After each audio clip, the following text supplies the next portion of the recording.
Sega.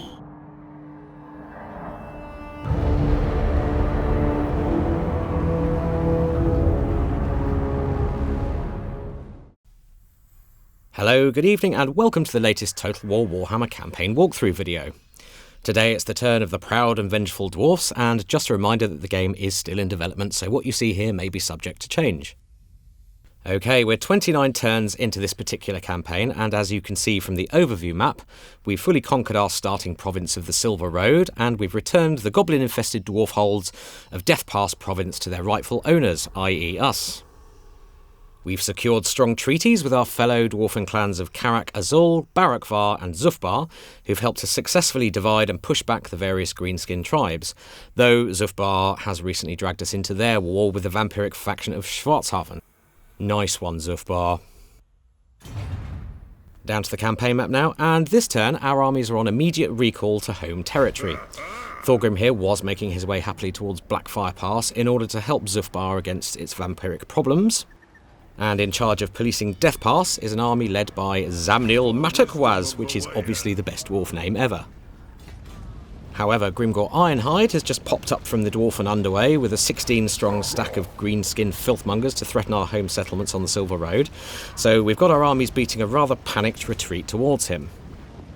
Now here is the jewel in the High King's crown, mighty Karaz Akarak itself. Also known as Everpeak, this glittering city with its rich gemstone mine stands testament to dwarfen engineering might and marks the stout heart of our growing kingdom.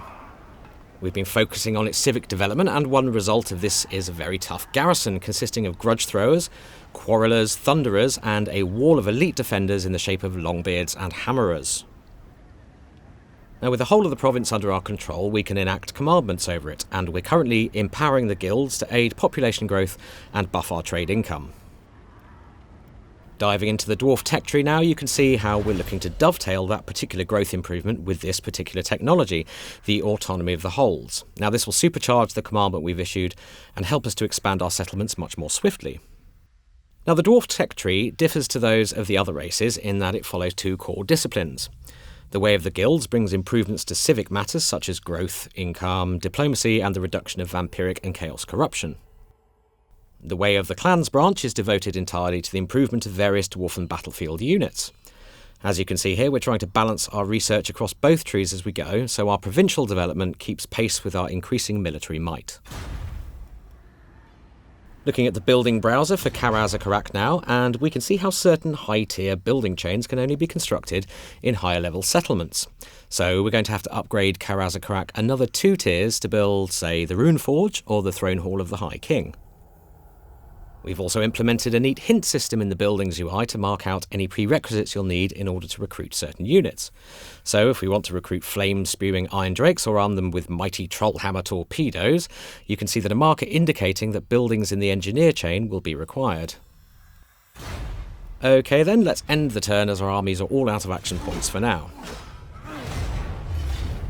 And as predicted, Grimgor has marched on one of our settlements. Now we have a single level 1 lord here marshalling a teeny tiny garrison versus Grimgor's significant force, so there's not much hope to be honest.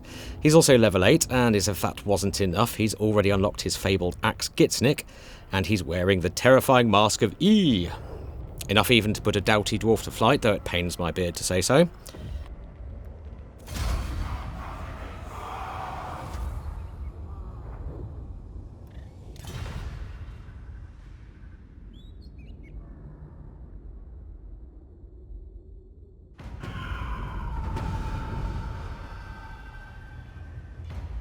So Mount Squighorn is now in the hands of the Greenskins, and a grudge has been issued as a result. So let's open up the Dammaz Kron, the Great Book of Grudges, and see what's what. Now, as factions mess with you during the game, these crimes are recorded and grudges are duly issued. Part of playing as the Dwarfs involves settling these grudges. It's best to keep on top of them, as it's an affront to Dwarven pride if vengeance is not exacted. Keep your outstanding grudges low and you'll enjoy improved public order and diplomatic relations with other dwarf clans. Let the grudges stack up though, and over time you'll lose their respect and begin to face increasingly negative consequences. Clearing grudges often brings a meaty cash reward, but may confer other benefits as well. This particular Groby Scum grudge earned us, for example, 3 turns of vastly increased leadership against the Greenskins during battles. So, with a grudge to settle and territory to reconquer, let's get our armies on the move. We're going to put Amnil here into marching stance and get him and his boys moving.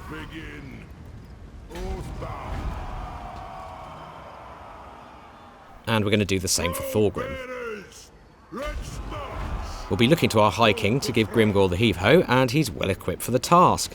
Clad in glittering scales and armed with the shrieking blade, he actually causes terror now, which also means he's also immune to it, so Grimgor's terrifying Mask of E won't be so terrifying to Thorgrim.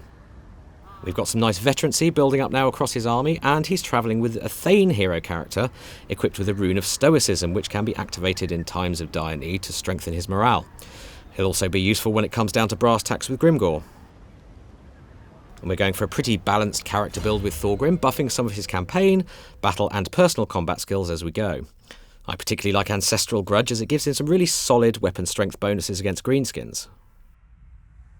We've already unlocked the quest for Thorgrim's Axe of Grimnir, and if we take a look at our quest list, we can see that the next stage of the quest requires us to recruit 2 gyrocopter or gyro bomber units into his army. Now, a lot of love and storytelling has gone into these quests, and we're really hoping you'll enjoy the narrative accompaniment, as well as the potent rewards. Okay, we'll leave Thorgrim there for now. I do hope you've enjoyed this slice of Dwarf campaign gameplay, and do stay tuned for more walkthrough videos coming very soon.